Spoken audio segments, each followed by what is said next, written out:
एक बार की बात है, केरल के एक छोटे से शहर में एक डरावना कब्रिस्तान था। ऐसा कहा जाता है कि उस कब्रिस्तान में विभिन्न प्रकार की अलौकिक शक्तियां रहती थी। एक दिन रोहित अपने 3 दोस्तों को लेकर कब्रिस्तान के किनारे पर एकत्रित हुए। थोड़ी देर के बाद उन तीनों दोस्तों को कब्रिस्तान के अंदर से फुसफुसाहट की आवाज सुनाई देने लगी। यह आवाज कहां से आ रही है और किसकी है, यह जानने के लिए वो तीनों दोस्त कब्रिस्तान का गेट खोलकर अंदर जाने लगे। तीनों दोस्तों ने देखा कि अंदर कब्रिस्तान के एक आदमी एक कब्र के पास टहल रहा है और वह देखने में काफी उदास लग रहा है। फिर रोहित उनके पास गया और उनसे पूछा कि कौन हो तुम और इतनी रात को यहाँ पर क्या कर रहे हो। भी उस आदमी ने बताया कि मैं एक आत्मा हूँ और उसने उस कब्रिस्तान के भयानक अभिशाप के बारे में भी बताया जो सारी आत्माओं को परेशान करता है। और उसने बताया कि अभिशाप तोड़ने का एक ही तरीका है, कब्रिस्तान के पीछे जो जंगल है वहाँ एक पेड़ लगा है, उसके नीचे एक मंत्र पुस्तिका रखी है। उस मंत्र पुस्तिका को मध्य रात्रि के समय में वहीं पे जला देना होगा, नष्ट कर देना होगा, तभी यह अभिशाप से यह कब्रिस्तान मुक्त होगा। फिर वे तीनों दोस्त कब्रिस्तान से निकलकर उस मंत्र पुस्तिका की तलाश में जंगल की तरफ जाने लगे।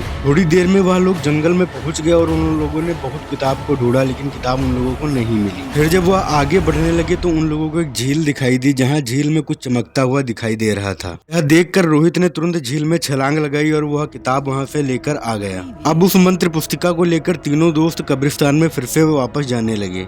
थोड़ी देर के बाद वे तीनों लोग कब्रिस्तान में पहुंच गए। फिर उन लोगों ने उस आत्मा से पूछा कि इस किताब का अब क्या करना है। तब उस आत्मा ने बताया कि इस बक्से को खोलकर किताब अंदर से निकालो और इसमें एक मंत्र लिखा है, उस मंत्र का उच्चारण करो। तभी रोहित ने उस आत्मा से पूछा कि इस मंत्र का उच्चारण करने से आखिर होगा क्या। उस आत्मा ने रोहित से बताया कि इस किताब में जो मंत्र लिखा है, उस मंत्र का उच्चारण करने से उस बुरी आत्मा की शक्तियाँ कम पड़ जाएंगी और बार बार इस मंत्र का उच्चारण करने पर वह आत्मा नष्ट भी हो जाएगी और पूरा कब्रिस्तान उस अभिशाप से मुक्त हो जाएगा।